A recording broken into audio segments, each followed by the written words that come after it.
Bruce Lee की advice इस anime के प्रोटैगनिस्ट ने फॉलो कर ली है एंड अब अपनी सिर्फ एक नॉर्मल मूव के साथ भी ये इस पूरे वर्ल्ड का सबसे स्ट्रॉन्गेस्ट हंटर है एंड अब ये कितना ज़्यादा स्ट्रॉन्ग है इसके बारे में तो ये खुद भी नहीं जानता है।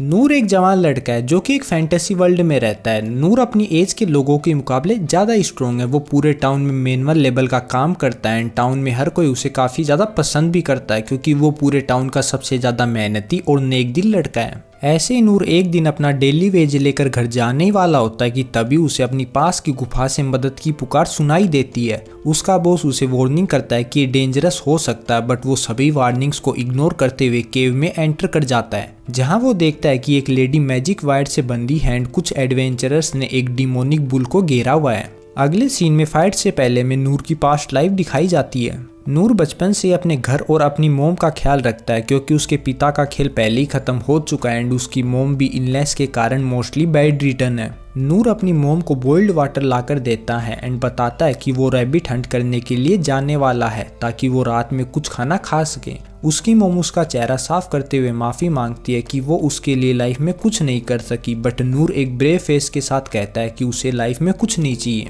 रात के समय नूर अपनी मोम के लिए रैबिट सूप लाता है बट इलनेस के कारण उसकी मोम ऑलरेडी पास हो चुकी थी। नूर अपनी मोम को घर के बाहर बरी करता है एंड ये डिसाइड करता है कि वो अब अपनी लाइफ को फिर से स्टार्ट करेगा। वो पूरे घर को अकेला संभालना शुरू कर देता है एंड घर के सभी जरूरी काम के साथ साथ वो फार्म के एनिमल्स का भी ख्याल रखता है एंड साथ में अपनी पढ़ाई को भी शुरू रखता है। एक दिन सफाई के दौरान नूर को एक एडवेंचरस की स्टोरी बुक मिलती है जिसकी कहानियां उसके पापा अक्सर उसे बचपन में सोने से पहले सुनाया करते थे।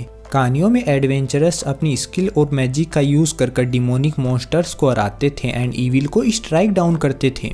अगले दिन नूर अपने एनिमल्स को प्लेंटी अमाउंट ऑफ चारा डालता है एंड मोम एंड डैड की कब्र पर जाकर बताता है कि अब वो एक एडवेंचरर बनेगा और अपने इसी सपने को पूरा करने के लिए वो पहली बार शहर की तरफ निकल पड़ता है। एक रात जंगल में बिताने के बाद अगले दिन नूर शहर पहुंच जाता है। जाइगेंटिक गेट से जैसे ही नूर सिटी में एंटर करता है वो पूरी तरीके से चौंक जाता है क्योंकि वो पहली बार इतने सारे इंसानों को एक साथ देखता है। नूर सिटी के नज़ारे लेता हुआ घूम ही रहा था कि तभी उसकी नज़र एक एडवेंचरर पर पड़ती है एंड उसका पीछा कर नूर एडवेंचरर गिल्ड पर पहुंच जाता है।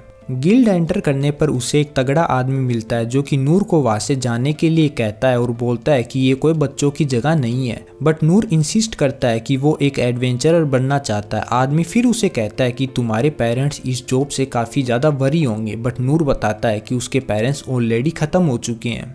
ये सुन आदमी नूर को बताता है कि एक एडवेंचरर बनने से पहले उसे ट्रेनिंग स्कूल ज्वाइन करनी होगी जहां उसे अपनी क्लास के अकॉर्डिंग कोई स्किल एक्वायर करनी होगी एंड उसी के बाद वो एज ए एडवेंचरर रजिस्टर हो सकता है। ये सुन नूर खुश हो जाता है और सबसे पहले स्वॉर्ड्समैन की स्किल एक्वायर करने जाता है क्योंकि स्टोरीज में उसने सुना था कि पावरफुल स्वॉर्ड्समैन सिर्फ अपने एक अटैक से जाइगेंटिक ड्रैगन्स को भी हरा सकते हैं। नूर को स्वॉर्ड्समैन स्कूल में एनरोल हुए कुछ हफ्ते बीत जाते हैं बट वो कोई भी स्किल एक्वायर नहीं कर पाता जबकि दूसरे स्टूडेंट अपने मैजिक पोटेंशियल को अनलॉक करने लगे थे।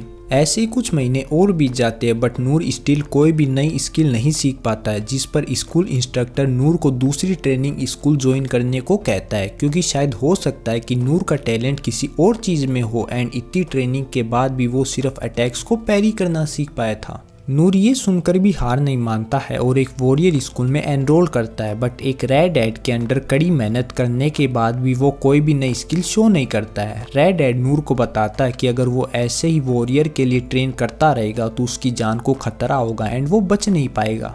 इसके बाद नूर कई और स्कूल ज्वाइन करता है। सबसे पहले हंटर स्कूल बट इसे वहां से निकाल दिया जाता है। सेकंड थीफ स्कूल बट बिना किसी एबिलिटी के यहाँ भी नूर की बात नहीं बनती है। थर्ड वो मैजिशियन बनने की ट्राई करता बट नूर की इनकैपेबिलिटी पर मेज भी शॉक हो जाता है क्योंकि नूर सिर्फ टाइनी फ्लेम्स को ही मैनेज कर पाता है। एंड फाइनली नूर एक हीलिंग स्कूल ज्वाइन करता है बट मंथ्स ऑफ प्रैक्टिस के बाद उसे फिर से निराशा ही हाथ लगती है क्योंकि नूर इतनी सारी प्रैक्टिस करने के बाद भी सिर्फ छोटी मोटी स्क्रैचेस को ही हील कर सकता था। गिल्ड मास्टर ये सुनकर शॉक हो जाता है कि हर स्कूल में इतने महीने बिताने के बाद भी नूर कोई भी नई स्किल नहीं सीख पाया। वो नूर को सॉरी बोलता है क्योंकि बिना किसी स्किल के वो नूर को एडवेंचरर का लाइसेंस नहीं दे सकता है।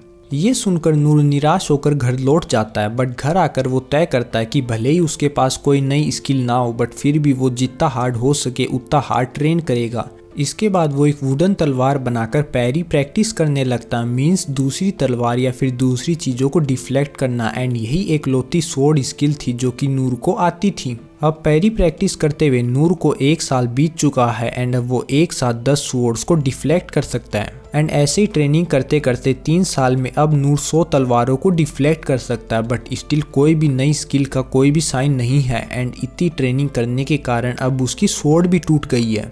नूर एक एडवेंचरर बनने के लिए इतना पागल हो जाता है कि वो फिर से दिन रात बिना रुके अपनी ट्रेनिंग शुरू कर देता है। एंड अब उसे ट्रेनिंग करते हुए 10 साल बीत चुके हैं एंड वो अब एक साथ 1000 वुडन तलवारों को डिफ्लेक्ट कर सकता है। अब नूर फिर से एक एडवेंचरर बनने के लिए निकल पड़ता है। वो अभी भी एक लास्ट ट्राई करना चाहता था, बट गिल्ड में इस बार पहुंचने पर उसे गिल्ड मास्टर की जगह एक लड़की मिलती है जो कि नूर की सभी स्किल्स को चेक कर बताती है कि सिर्फ इन स्किल्स के सारे वो एडवेंचरर नहीं बन सकता एंड उसे एडवेंचरर स्कूल ज्वाइन करनी चाहिए ताकि वो नई स्किल सीख सके। बट वो लड़की को बताता है कि वो ऑलरेडी सभी एडवेंचरर स्कूल्स को ज्वाइन कर चुका है। तभी गिल्ड मास्टर वहां आकर उसे पहचान लेता है। वो उसे बताता है कि एडवेंचरर्स की डिफरेंट रैंक्स होती हैं। एस रैंक सबसे पावरफुल हंटर्स की होती है एंड ई रैंक सबसे वीकेस्ट हंटर्स की। एंड अगर नूर ई रैंक हंटर भी बनना चाहता है तो भी उसे कम से कम 1 से ज़्यादा यूजफुल स्किल्स चाहिए होंगी एंड उसके पास ये नहीं है। ये सुन नूर उदास हो जाता है, बट गिल्ड मास्टर नूर को बताता है कि ई रैंक के नीचे भी एक रैंक होती है जिसके बारे में काफ़ी कम लोग जानते हैं, एफ रैंक। नूर एफ रैंक ज्वाइन करने को कहता है, बट गिल्ड मास्टर नूर को बताता है कि इस रैंक के एडवेंचरर ना ही हंटिंग कर सकते हैं, ना ही कोई क्वेस्ट ज्वाइन कर सकते हैं एंड ना ही कोई आइटम कलेक्ट करने के लिए सिटी के बाहर जा सकते हैं। वो तो सिर्फ डेली टास्क कर सकते हैं सिटी के अराउंड, मीन्स उन्हें एज ए एडवेंचरर लेबर की जॉब करनी होगी।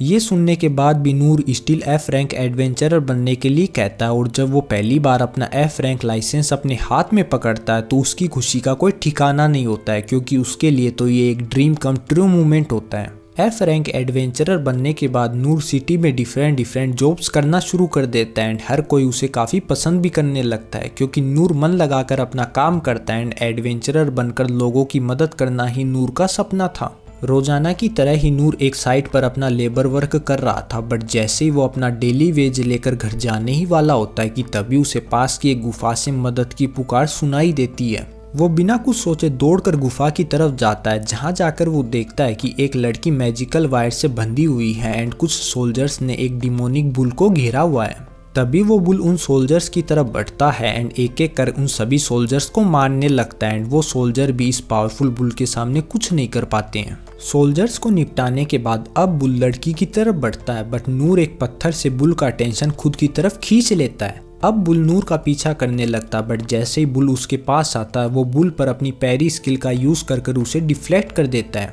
बुल तुरंत खड़े होकर उस पर हमला करने लगता, बट नूर हर अटैक को सालों की प्रैक्टिस के कारण पैरी कर देता है। तभी उस लड़की की रिंग शाइन करती है एंड वो बुल नूर को छोड़कर उस लड़की की तरफ मार्च कर देता है। ये देख नूर अपने थोड़े से मैजिक से अपनी स्पीड को बढ़ाकर लड़की के सामने आ जाता है और फिर से बुल के अटैक को डिफ्लेक्ट कर देता है, बट इस बार उसकी तलवार टूट जाती है। लेकिन ये सिर्फ उसकी तलवार टूटी थी, उसका हौसला नहीं, क्योंकि जब बुल फिर से अटैक करता है तो नूर सिर्फ अपनी टूटी हुई तलवार से उसके अटैक को डिफ्लेक्ट कर देता है। इस बार बुल का अटैक काफी स्ट्रॉन्ग होता है, इसीलिए बुल की कुल्हाड़ी उसके हाथ से छूट जाती है और उसकी खुद की गर्दन कट जाती है। बुल के मरने के बाद लड़की भी मैजिकल वायर से फ्री हो जाती है। लड़की नूर से उसका नाम पूछने की कोशिश करती है, बट वो ये कहकर वहां से चला जाता है कि वो कोई इम्पोर्टेंट पर्सन नहीं है। नूर चलते चलते सोचता है कि कैसे वो आज सिर्फ एक बुल के हाथों मरने वाला था एंड अगर उसे सच में लोगों को प्रोटेक्ट करना है तो उसे अब और ज्यादा ट्रेन करना होगा। नूर के जाने के बाद हमें पता चलता है कि जिस लड़की को नूर ने बचाया है वो इस किंगडम के राजा की बेटी है, जिसका नाम लिनेबर्ग है।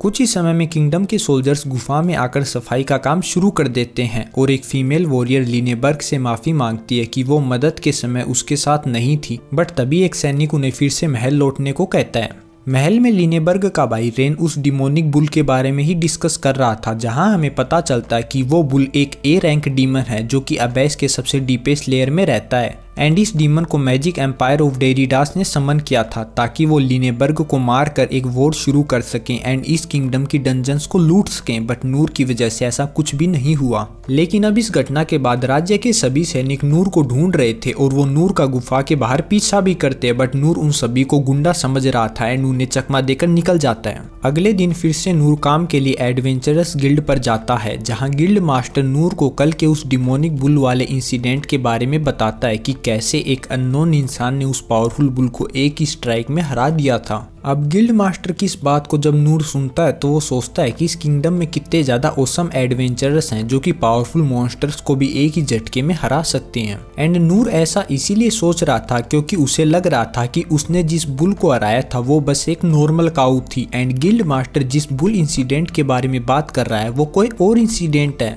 अब गिल्ड मास्टर और नूर बात कर ही रहे थे कि तभी लिनेबर्ग वहां पर आ जाती है और वो नूर को एक कम पॉपुलेटेड जगह ले जाती है और वो नूर से उसकी जान बचाने के लिए थैंक्स कहती है। अब वो नूर को ग्रेटिट्यूड के तौर पर कुछ गिफ्ट देना चाहती थी, बट नूर उससे कोई भी गिफ्ट लेने से मना कर देता है, जिससे वो पूरी तरीके से चौंक जाती है। लेकिन तभी लड़की जिद कर कहती है कि वो अपनी जगह से तब तक नहीं लेगी जब तक नूर उसका कोई गिफ्ट एक्सेप्ट नहीं कर लेता। लड़की की ऐसी जिद देखकर नूर उस लड़की में खुद को देखता है और वो उसके पापा से मिलने के लिए मान जाता है। ये सुन लड़की खुश हो जाती है और वो नूर और खुद को इनविजिबल कर उसे अपने महल में लेकर आ जाती है। महल में पहुंचने पर लड़की नूर को अपना नाम लिनेबर्ग बताती है एंड उसे सिर्फ लिन कहने के लिए बोलती है क्योंकि लिनेबर्ग थोड़ा सा लंबा नाम हो जाता है और नूर भी खुद को इंट्रोड्यूस करता है। तभी वहाँ एक वॉरियर लड़की आ जाती है जिससे लिने पूछती है कि उसके फादर कहाँ हैं। इस लड़की को नूर इस महल की काम वाली बाई समझ लेता है। इसके बाद ये तीनों एक साथ राजा से मिलने के लिए निकल पड़ते हैं। रास्ते में इन्हें एक ऑरेंज बालों वाला लड़का भी मिलता है एंड वो भी इनके साथ हो लेता है। इसका नाम गिलबर्ट होता है। दूसरी तरफ राजा रेन के साथ यही बात कर रहा था कि डेरिडास का किंगडम उनके साथ वॉर करना चाहते हैं कि तभी नूर और सभी लोग वहां पर पहुंच जाते हैं।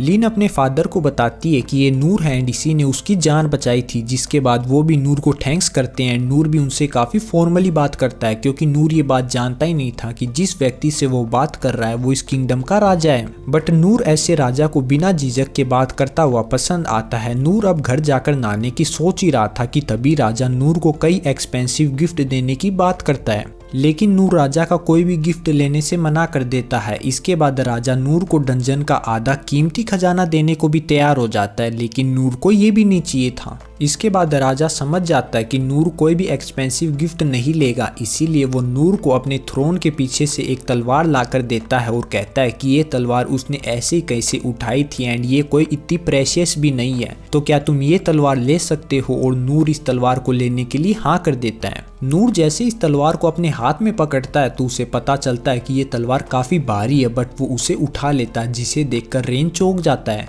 तभी राजा नूर को इस तलवार को स्विंग करने को कहता है। अब जब नूर इस तलवार को स्विंग करता है तो नूर की स्विंग इतनी ज्यादा पावरफुल होती है कि वहां पर मौजूद सभी लोग चौंक जाते हैं। इसके बाद कुछ और बातें करने के बाद नूर वहां से घर की तरफ निकल लेता है, बट जैसे ही वो इस तलवार की चौड़ाई नोटिस करता है तो वो खुश हो जाता है क्योंकि वो इससे आसानी से नाली साफ कर सकता था।